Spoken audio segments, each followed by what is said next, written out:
B Y Vijayendra ಬದಲಾವಣೆಗೆ Yatnal team ಪಟ್ಟು ಹಿಡಿತಾ ಇದೆ.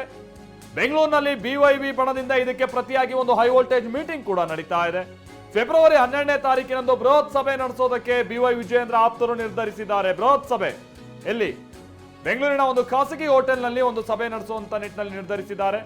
ಆ ಟೈಮ್ನಲ್ಲಿ 100ಕ್ಕೂ ಹೆಚ್ಚು ಮಾಜಿ ಸಚಿವರು, ಮಾಜಿ ಶಾಸಕರು, ಉಳಿದಂತ ನಾಯಕರುಗಳನ್ನೆಲ್ಲ ಸೇರಿಸಿಕೊಂಡು ಏನಂತ ಇವರು ಒತ್ತಾಯ, ಯತ್ನಾಳ್ ಅಂಡ್ ಟೀಮ್ ಅನ್ನ ಉಚ್ಚಾಟನೆ ಮಾಡಬೇಕು, ಯತ್ನಾಳ್ ಅಂಡ್ ಟೀಮ್ ಅನ್ನ ಉಚ್ಚಾಟನೆ ಮಾಡಬೇಕು ಅನ್ನುವಂತ ನಿಟ್ಟಿನಲ್ಲಿ ಒತ್ತಾಯಿಸೋದಕ್ಕೆ ನಿರ್ಧಾರ ಮಾಡಲಾಗಿದೆಯಂತೆ. ಸಭೆ ಬಳಿಕ ದೆಹಲಿಗೆ ಹೋಗಿ ಒತ್ತಾಯಿಸೋದಕ್ಕೂ ಕೂಡ ನಿರ್ಧರಿಸಿದ್ದಾರೆ ಅನ್ನುವಂಥದ್ದು ಗೊತ್ತಾಗ್ತಾ ಇದೆ. ಇದೇನ್ ತೋರಿಸ್ತಾ ಇದೆ? ಇದು ವಿಜಯೇಂದ್ರ ಅವರ ಟೀಮ್ ಏನು ಸುಮ್ಮನೆ ಕೂತಿಲ್ಲ. ಸೊ ಇಲ್ಲಿ ದಾಳಕ್ಕೆ ಪ್ರತಿ ದಾಳ, ತಂತ್ರಕ್ಕೆ ಪ್ರತಿ ತಂತ್ರವನ್ನ ಹೆಣೆಯಲಾಗ್ತಾ ಇದೆ ಅನ್ನುವಂಥದ್ದು ಬಹಳ ಕ್ಲಿಯರ್ ಆಗಿ ಗೊತ್ತಾಗ್ತಾ ಇದೆ. ಇವತ್ತು ಕಟ್ಟಾ ಸುಬ್ರಹ್ಮಣ್ಯ ನಾಯ್ಡು ಅವರ ಮನೆಯಲ್ಲಿ ಇವತ್ತೆಲ್ಲ ಸೇರ್ಕೊಂಡಿದ್ರು. ಈ ಟೈಮ್ನಲ್ಲಿ ಮಾತುಕತೆ ಆಗಿದೆ. ಬಿವೈ ವಿಜಯೇಂದ್ರ ಅವರ ಪರವಾಗಿ ಎಲ್ಲ ಗಟ್ಟಿಯಾಗಿ ನಿಲ್ಲಬೇಕು ಅನ್ನುವಂಥ ನಿಟ್ಟಿನಲ್ಲಿ ಒಂದು ನಿರ್ಧಾರಕ್ಕೆ ಬರಲಾಗಿದೆ.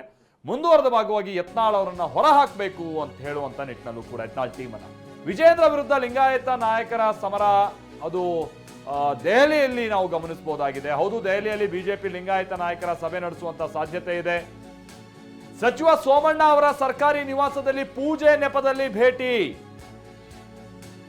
ಫೆಬ್ರವರಿ 10ನೇ ತಾರೀಕಿನಂದು ಈಗ ಆಲ್ರೆಡಿ ಸಚಿವರಾಗಿ ಕಾರ್ಯನಿರ್ವಹಿಸ್ತಾ ಇರುವಂತಹ ಸೋಮಣ್ಣ ಅವರ ನಿವಾಸಕ್ಕೆಲ್ಲ ಹೋಗಿ ಒಂದು ಪೂಜೆ ನೆಪದಲ್ಲಿ ರೆಬೆಲ್ ಲಿಂಗಾಯತ ನಾಯಕರು ಭೇಟಿ ಮಾಡುವಂತ ನಿಟ್ಟಿನಲ್ಲಿ ನಿರ್ಧರಿಸಿದ್ದಾರೆ.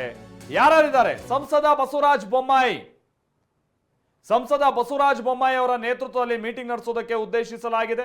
ಬಿವೈ ವಿಜಯೇಂದ್ರ ಬದಲಿಸುವ ಬಗ್ಗೆ ಕೂಡ ಸಭೆಯಲ್ಲಿ ವರಿಷ್ಠರ ಭೇಟಿಗೂ ಕೂಡ ಪ್ಲಾನ್ ಮಾಡುವಂತ ನಿಟ್ಟಿನಲ್ಲಿ ಆ ಸಭೆಯಲ್ಲಿ ನಿರ್ಧರಿಸಲಾಗುತ್ತೆ ಅನ್ನುವಂತ ಸಂಗತಿ ತಿಳಿದು ಬರ್ತಾ ಇದೆ.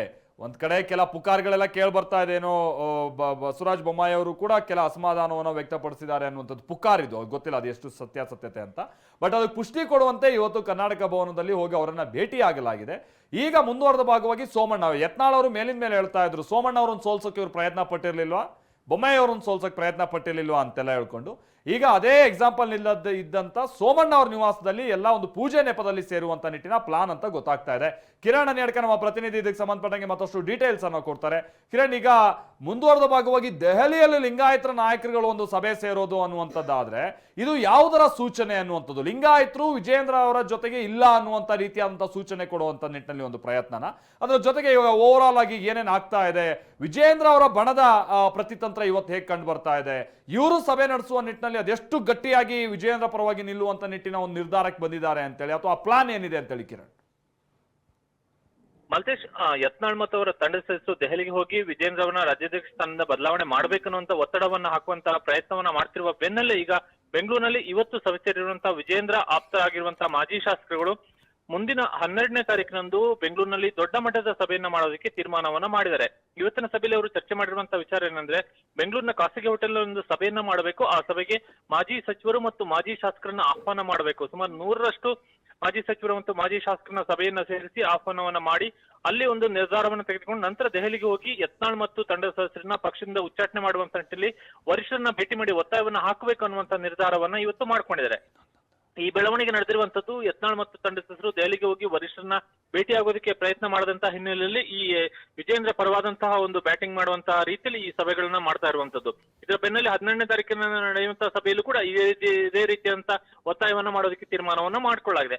ಇನ್ನು ಕೇಂದ್ರ ಸಚಿವ ಸೋಮಣ್ಣ ಅವರ ನಿವಾಸದಲ್ಲಿ ನಡೀತದೆ ಅಂತ ಹೇಳಾಗ್ತಿರುವಂತಹ ಸಭೆ ಏನಿದೆ ಅದು ಕೂಡ ಮತ್ತೊಂದು ರೀತಿಯಲ್ಲಿ ಯತ್ನಾಳ್ ತಂಡ ಉಳಿಸಿರುವಂತಹ ದಾಳ ಆಗಿದೆ. ಯಾಕೆಂದ್ರೆ ಇಲ್ಲಿ ಒಂದು ಲೆಕ್ಕಾಚಾರ ಮತ್ತು ಒಂದು ವಾದ ಇರುವಂತದ್ದು, ವಿಜೇಂದ್ರ ಅವರನ್ನ ಬದಲಾವಣೆ ಮಾಡಿದ್ರೆ ಯಾವ ರೀತಿ ಯಡಿಯೂರಪ್ಪ ಅವರನ್ನ ಸಿಎಂ ಸ್ಥಾನದಿಂದ ಕೆಳಗಿಳಿಸಿದಂತ ಸಂದರ್ಭದಲ್ಲಿ ಲಿಂಗಾಯತ ಸಮುದಾಯ ಬಿಜೆಪಿಯಿಂದ ದೂರ ಹೋಯ್ತು ಅನ್ನುವಂತ ವಾತಾವರಣ ಸೃಷ್ಟಿ ಆಯ್ತು. ಅದೇ ರೀತಿಯ ವಾತಾವರಣ ಮತ್ತೆ ಮರುಕಳಿಸಬಹುದು ಅನ್ನುವಂತ ಒಂದು ವಾದ ಬಿಜೆಪಿಲಿದೆ. ಆದ್ರೆ ಯತ್ನಾಳ್ ತಂಡ ಆ ವಾದ ಸುಳ್ಳು ಅನ್ನುವಂಥದ್ದನ್ನ ಬಿಂಬಿಸುವಂತ ರೀತಿಯಲ್ಲಿ ಪ್ರಯತ್ನಗಳನ್ನ ನಾನಾ ರೀತಿಯಲ್ಲಿ ಮಾಡ್ತಾ ಇದೆ. ಹೀಗಾಗಿ ವಿಜೇಂದ್ರ ಅವರನ್ನ ಕೆಳಗಿಳಿಸಿದ್ರು ಕೂಡ ಕೇವಲ ವಿಜೇಂದ್ರ ಒಬ್ಬರೇ ಬಿಜೆಪಿಯಲ್ಲಿ ಲಿಂಗಾಯತ ನಾಯಕರಲ್ಲ, ಪರ್ಯಾಯವಾದಂತ ನಾಯಕರು ಇದ್ದಾರೆ ಅನ್ನುವಂಥದ್ದನ್ನು ಕೂಡ ಪರೋಕ್ಷವಾಗಿ ಬಿಂಬಿಸುವಂತ ಪ್ರಯತ್ನವೂ ಕೂಡ ಇದಾಗಿರ್ಬೋದು. ಆದ್ರೆ ಅದು ಯಾವುದೂ ಕೂಡ ಸ್ಪಷ್ಟತೆ ಇಲ್ಲ ಅದರ ಬಗ್ಗೆ.